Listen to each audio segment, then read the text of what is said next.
Besedo ima Barbara Zemljič, scenaristka in režiserka z polemičnim naslovom prispevka Ljubezen ni dovolj. Prosim. Spoštovani predsedujoči, gospod predsednik, spoštovani vsi. Najprej bi se zahvalila predhodnikom za duhovite orise tragičnega stanja. Da se predstavim, sem Barbara Zemljič, diplomirana režiserka in diplomirana filozofinja, samostojna delavka v kulturi, registrirana kot scenaristka in režiserka. Moja nova registracija v eni besedi bo verjetno multiopravilnost. Lepo se sliši, če te označijo za mladega in perspektivnega, zato sem si iz nečimrnosti izbrala poklic, v katerem te tako označujejo še vsaj naslednjih 20 let.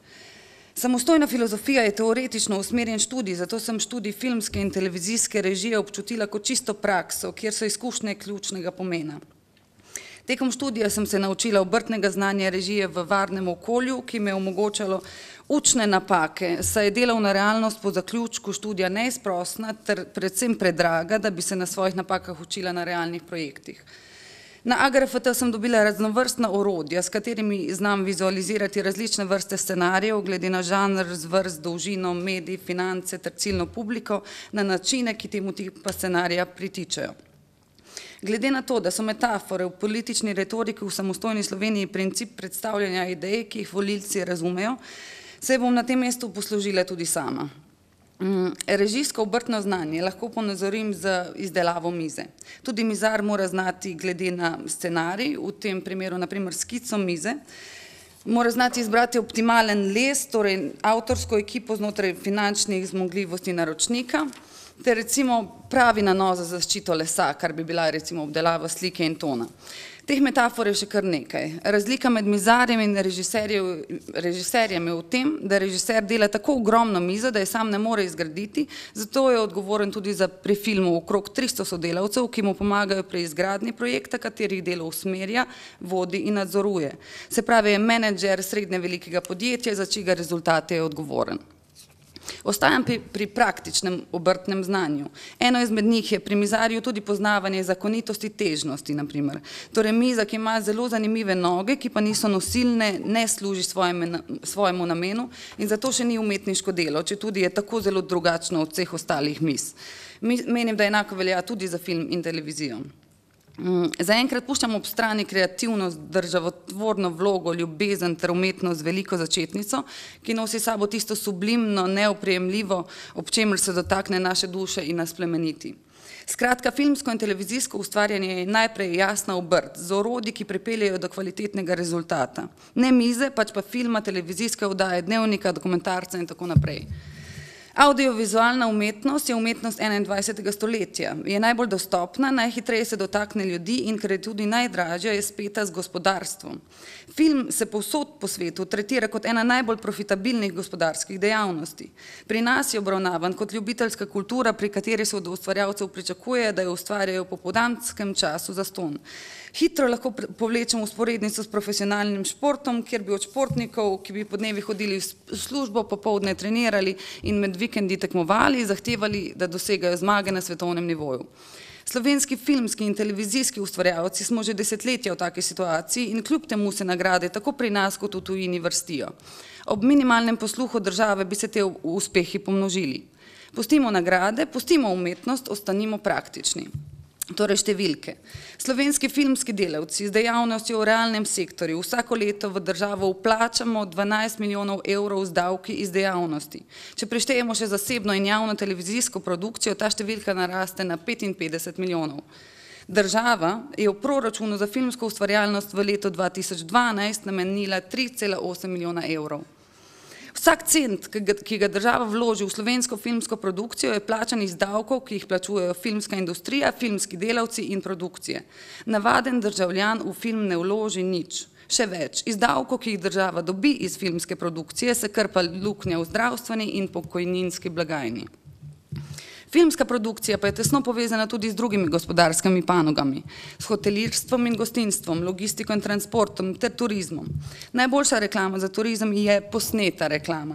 Druga najboljša reklama pa je v Sloveniji omogočiti snemanje tujejezičnega filma, za kar bi potrebovali davčno spodbudo. Sosedna Hrvaška ima urejeno in lani je televizijska hiša HBO v Dubrovniku že drugič snemala svetovno uspešnico Igro prestolov in v mestu vsakič pustila 7 milijonov evrov. Davčnih spodbud v Evropski uniji pravzaprav nimajo samo 3 države, ki pa niso ravno vzor filmske produkcije. Stališča finance državi torej filma ne splača shirati do neprepoznavnosti, saj s tem ukine delovna mesta in s tem plačevanje davkov, ne samo avtorjem, ustvarjalcem, scenaristom, režiserjem, igralcem, producentom, snemalcem, scenografom, kostumografom, maskerjem, oblikovalcem zvoka in tako naprej, temveč tudi vsaj 1200 specializiranim tehničnim sodelavcem na svobodi, ki bodo svojo brezposelnostjo pomenili finančno breme za državo. Govorimo o scenskih tehnikih, gradnji, patinerjih, mizarjih, rekviziterjih, lektorjih, asistentih režije in produkcije, organizatorjih in mnogih drugih. Če bodo seveda registrirani kot brezposelni, saj samostojni kulturni delavci in samostojni podjetniki nimamo osnovnih pravic delavcev, ker po statusu nismo obravnavani kot delavci, temveč kot delodajalci, kar je bilo že večkrat danes povedano. Nimamo sindikatov ali ceha, ker tega zakonodaja ne omogoča, še več prepoveduje. Ni regresov, božičnic, možnosti najemanja kreditov, pogodb za nedoločen čas, ni dopusta, ni prostih delovnih dni, ni redne plače, ni varnosti.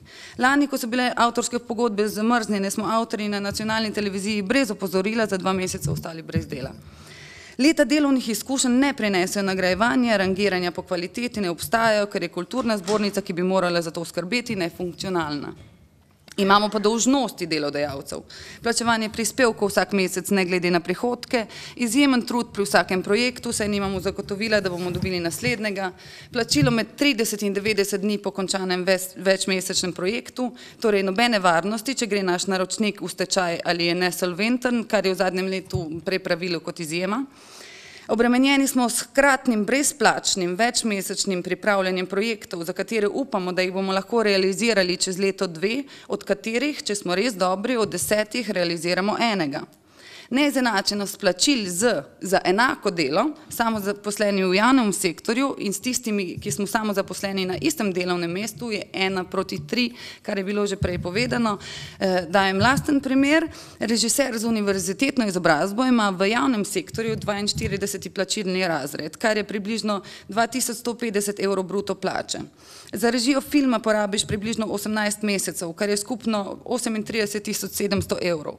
Samozaposlen režiser prvenca za enako delo dobi 14 000 evrov, se pravi 770 evrov bruto plače, če odštejemo najnižje prispevke in davek, je to 315 evrov na mesec, s tem, da je odgovoren za vodenje več 100 000 evrov vrednega projekta s 300 ljudmi ter za kvaliteto izdelka.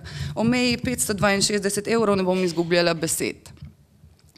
Partikularen problem vezan na branžo je, da je politika nacionalne televizije nezaposlovanje režiserjev, ker je po raziskavah delovna storilnost tako na svobodi 30% višja. V praksi to pomeni, da če za televizijsko hišo delaš več let, ti ne ponudijo službe. Po principu dober umetnik je lačen umetnik. Tako se bolj dokazuješ, kar je celo razumljivo. Želimo si le enakega plačila za enako delo. Vrednost dela je določena sistematizacijo delovnih mest v javnem sektorju, kar pa se ni preneslo na nivo avtorskih honorarjev, še hujše, avtorski honorarji so se še zmanjšali. Kot mikropodjetja smo v neizenačenem položaju z velikimi podjetji, kot je na primer nacionalna televizija s 1900 zaposlenimi. Brez moči smo, da bi si s pogodbo zagotovili osnovne pravice in edino, kar nam ostane, če hočemo delati, je, da podpisujemo diskriminatorno napisane pogodbe v korist velikih podjetij, pri čemer smo prisiljeni v a priori odrekanje materialnih avtorskih pravic in ostalih pravic, ki sledijo iz tega. Država kot 100% lastnik nacionalne televizije ne ščiti svojih državljanov, temveč jih skozi institucijo izkorišča, za kar država je odgovorna. Prav tako je odgovorna za nekaznovano izmikanje RTV Slovenija, ki bi morala po veljavni zakonodaji podpirati slovensko filmsko produkcijo. Govorimo o teh 3%, ki so bili tudi že večkrat omenjeni.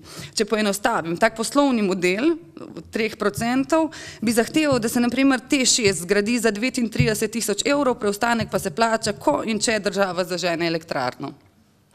Zakaj naslov Ljubezen ni dovolj? Priznam, presenečena sem, da je moj optimizem skrhan. Režiser si ne more privoščiti bolniške in si je tudi ne, ker je odgovoren za kvaliteto izdelkov. Za svoje pravice lahko protestira samo takrat, ko to ni na škodo projekta, ki ga pripravlja. Po noči pa piše scenarije iz ljubezni. Prav, to, da ko govorimo o državotvorni vlogi kulture v državi, se predpostavlja, da obstaja odnos med kulturo in državo. Pravi odnos se zgradi. V terapevtskih krogih zdrav partnerski odnos opišejo kot sestavljeno 40% ljubezni, torej nekega emotivnega vezanja, ter 60% odnosa, torej jasne menjave. Državi Sloveniji se že zgolj iz finančnega stališča splača imeti odnos z nami, audiovizualnimi ustvarjalci, ki vsemu navkljub iz ljubezni še vedno delamo v imenu poklicanosti. Še vedno delamo v imenu ljubezni do ustvarjanja domovine in slovenske kulture. Presežni del pri umetnosti ni več zgolj tisto čudovito, ki se zgodi znotraj umetniškega dela, da ga ponese v Unheimlich. Čudežno je to, da še vedno ustvarjamo, čeprav ljubezen ni dovolj. Zato je nemudoma potrebno, da pristojno superministrstvo celostno uredi status samostojnih delavcev v kulturi, ter da finančno in gospodarsko ministrstvo pripravita in uskladita davčne spodbude za tuje filmske ekipe, sistematizirano, urejeno in redno izven proračunsko financiranje Slovenskega filmskega centra ter uvedbo davčnih spodbud za film. Predloge, kako to urediti, je Slovenski filmski center podal že pred 7 meseci. Najlepša hvala.